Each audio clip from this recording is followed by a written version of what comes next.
Welcome back, everyone. Today we got a new product that we want to show you for the Dodge Ram 3500. There's some running board steps with lights. They come with quality materials. It comes with great harness. They're made by Boost Auto. It's the Lumastep M2 powered running board with sequential lights. We'll take a look down here at these brackets and show you exactly what you're sent. Everything is labeled. Everything is grade 8.8, it looks like, hardware. Passenger rear, solid metal. Everything on here is metal. Take a look at this motor. It's pretty beefy. Again, solid metal. And now these things weigh probably a good 10 pounds solid. So driver front, you get two motors and kind of two, I guess, idler arms or back arms where the motors aren't. We got all these brackets here. So everything's labeled: driver front, passenger rear. You get 4 of them. Really quality stuff. We'll take a look at the harnesses here. Literally comes with everything. Zip ties. We got an ECU here. It's all waterproof. Everything's sealed. There's all the hardware. Everything's labeled. Take a look at the steps here. Now these running board steps are going to be great for the 8-foot bed that we have. It's the crew cab. Our old steps kept getting hung up. We probably bottomed out about 4 times on them. These ones tuck away. This whole strip here, that'll light up white or amber. You can have it sequential. There's a startup sequence. The padding here is foam. It's all solid metal. Everything looks great. Again, all the harnesses here. We got every feature with this. The rock light feature. So everything is plug and play. It's very little. There may not be any wiring besides just kind of removing nuts and everything. We'll see as we get along here. We got a couple koozies. Again, this stuff here was designed in America. Obviously, it was outsourced, but when it gets back here, it's a QC, QA. All the support is in the States here, so we're going to get these things on the truck and show you guys how they look. All right, here's the Ram 3500. It's a crew cab with the 8-foot bed. And here's the old side steps here. Just wanted to show you. Take note of how low these things hang. Almost to the bottom of the mud flap there in the front, just a little bit higher. So we're not going to bore you with taking the old ones off, but we will get this off. Before installing the steps, you're going to want to familiarize yourself with the kit. Basically, you're going to need all the parts out of these bags. Some are labeled, some are not. These are large washers, vehicle connecting hardware, threaded holes, and through holes. So you're going to have to check your vehicle specifically because Ram had different setups. On this 3500 2012, we have a front set that's just holes and the rear set that actually has catch nuts in it. So you have multiple different hardware sizes: big 13 millimeters, small 13 millimeters, 10 millimeters. That's what you're going to need, and they're going to come out of all these bags. Just take a quick look at it. You're going to have to get the driver front bracket and the driver rear bracket, which is going to help stabilize it. On the driver front, we're going to use the mounting hole away from the motor. That's the forwardmost hole. And then I believe on the rear, we are also going to use the furthest away. So we'll get it on the truck and show you. The first thing we got to do is put in this little bracket here. You want to thread a bolt on there, and we're going to have to fish it through and use this piece here to hold it into the truck. All right, we're underneath the truck. We essentially just use this bolt here to kind of fish the bottom in. Now that that's through the through hole there, we're going to take this small plastic piece and thread it on here to hold it in and remove that bolt and let it fall back down. As you can see there, it's held in place. Now we can get the motor side power step and set it up on here and use the provided hardware. We mounted the driver's side motor with the long 13mm bolt, large 13mm washer, and the large 13mm locking split washer. On the back side, just a large washer and the threaded 13mm nut. You want to get it up there so you have some play.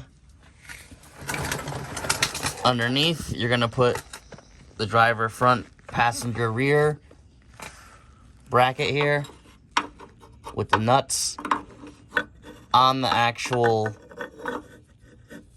motor bracket itself, and the open slotted holes you're going to put up against the side of your truck here. Now, I don't remember if these holes were here because we had side steps before, but if they're not, you can probably drill them, but we have holes here. All right, we had to take a drill bit and enlarge or wallow out this hole a little bit because the back plate wouldn't line up. So you may or may not have to do this, or you may or may not have to drill holes here. Again, not sure because we had aftermarket side steps on here before, but everything fits now. All right, we'll show you real quick how we have it. Everything is still kind of loose in there, but we have the two 10mm bolts here with small lock washers and small washers. Then we have the large 13mm bolt here with the large lock washer and large washer. Large 13mm bolt, large washer, large lock washer. Large washer, 13mm nut, nylon nut. So you don't need the lock washer with this one. Bracket, again, driver's front or passenger rear. That's kind of how you want to have the backing plate on there and everything else. And move on to the rear. All right, we're on the driver's side rear now. You have two sets of holes. Crew cab and quad cab are going to use this front one. Mega cab is going to use underneath this deployment arm. Again, same type of hardware, 13mm long shorts and 10mm. And we're going to get it bolted up on the back there. All right, again, we had to wallow this hole out a little bit to make it bigger to fit. Again, the bracketry, everything bolts on good. It's solid, feels good. Smooth deployment here. We'll have to complete the other side. I'll show you. As you can see, the other side is hanging down there.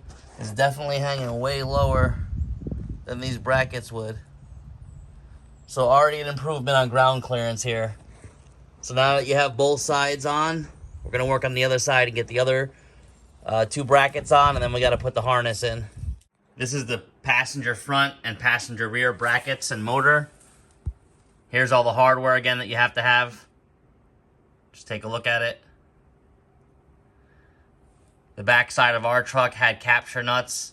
The front didn't, so they include hardware for everything. We're gonna get this side installed now. All right, we got the passenger side installed here. Now it's very important, you wanna leave these things super loose.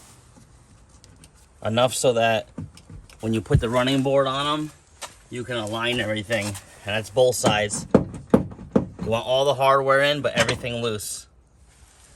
Now we're gonna go inside and check out what we need to get the rest of this kit installed.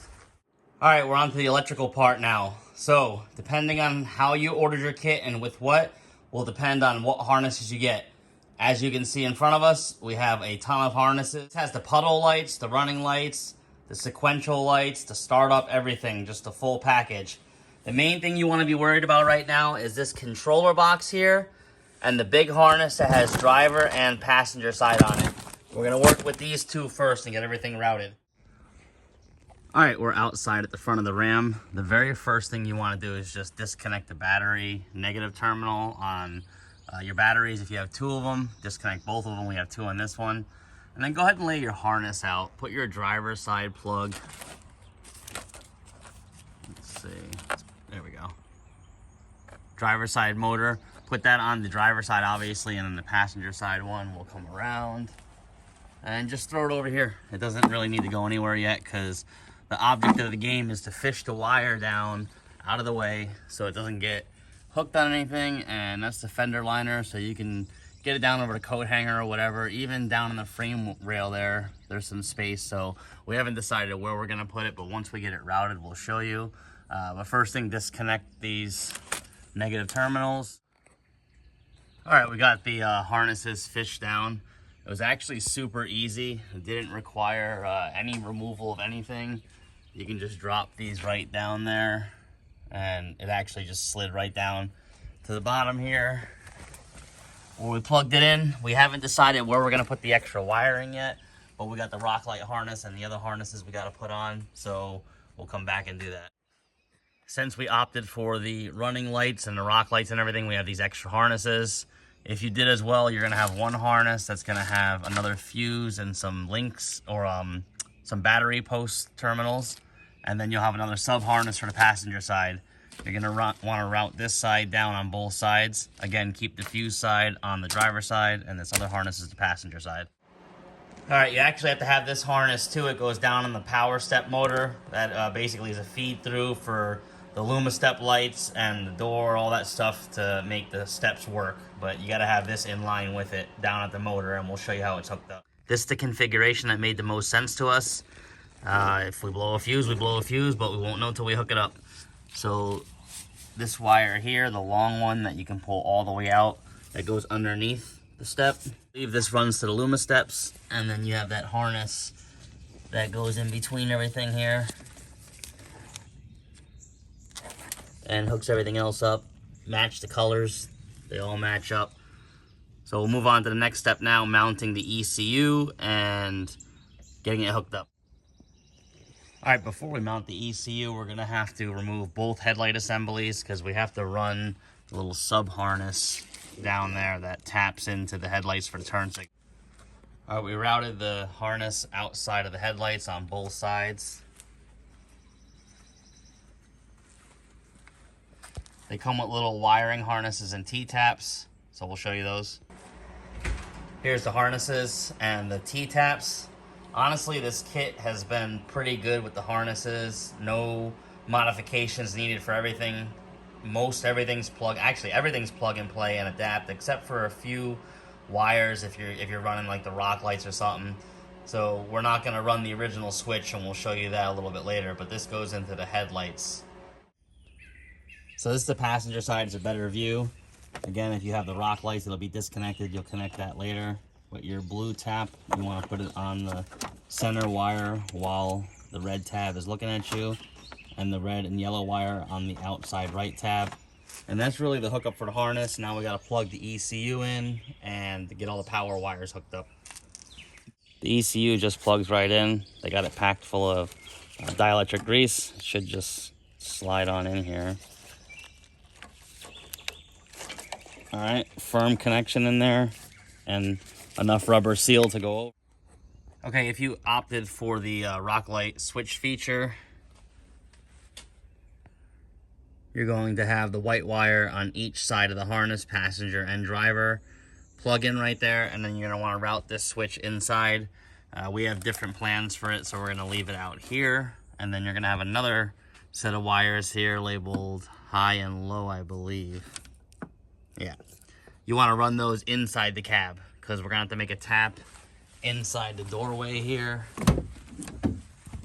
into a connector behind this panel.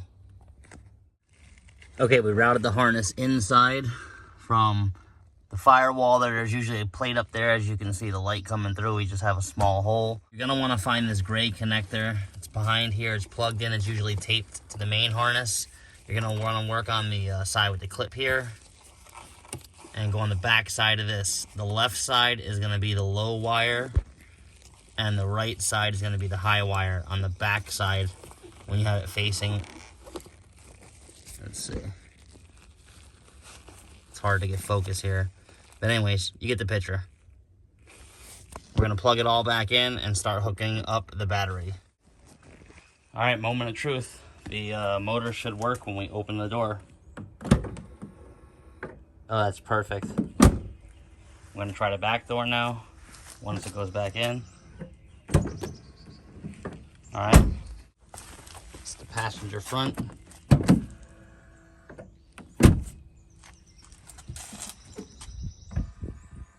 Really quiet too.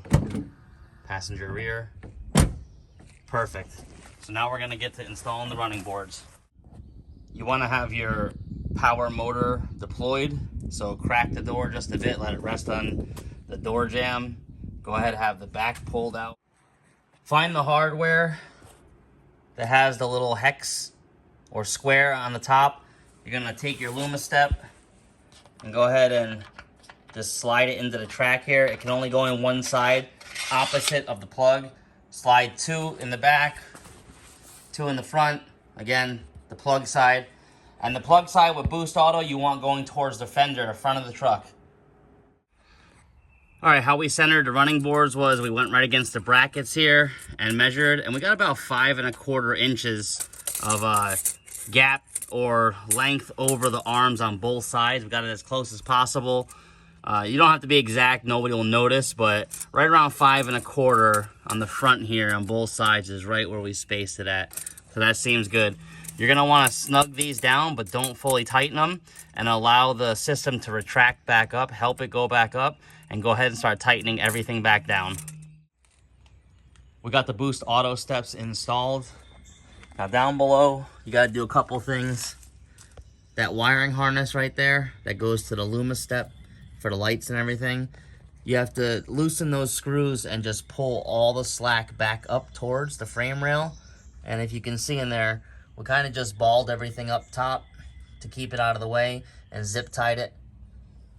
Everything's run behind the fender well. Finish zip tying everything up.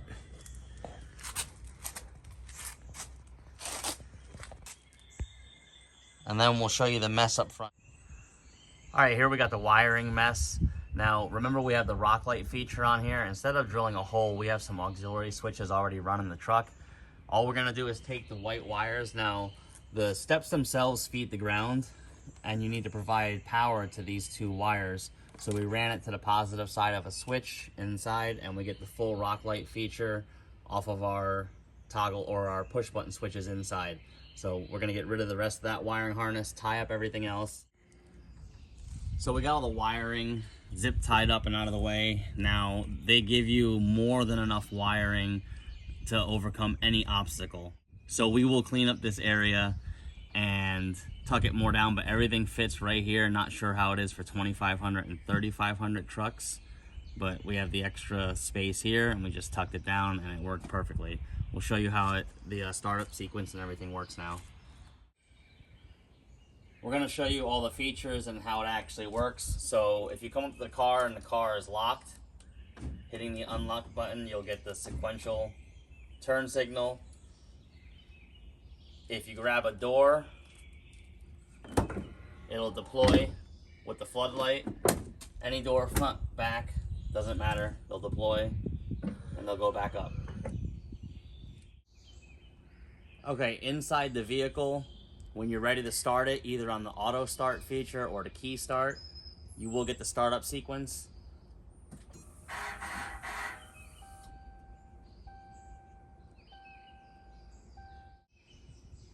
They'll stay illuminated as long as your lights are on. If your lights are off, they should turn off. And then we have ours tied to the rock light feature. So we get a rock. And then again, if you're driving along, your lights are on, you'll get sequential turn signal. You can white it out and it'll override it or go back. And that's the rock light feature. Also too, it should turn on now and give a sequential. That's lights off. So lights off, they'll be off, but you'll still get the turn signal feature. We're gonna show you the actual bend test or weight capacity here. So I don't know how it looks on camera, but probably just fine.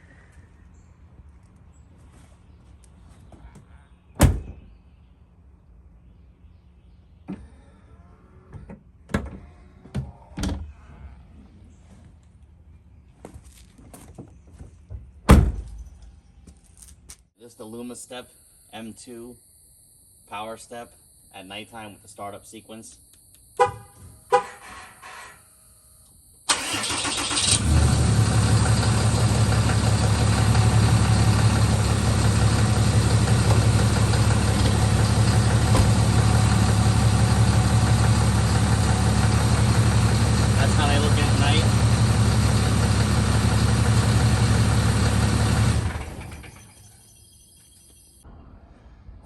Overall, the fit and finish on these things are amazing.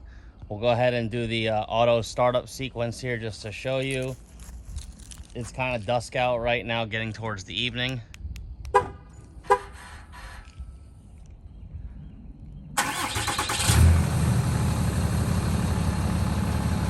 So that's how they'll look in the daytime.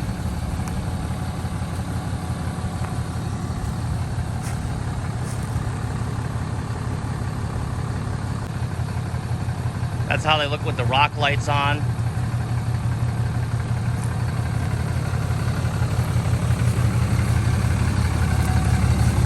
And then we'll just show them quickly deployed.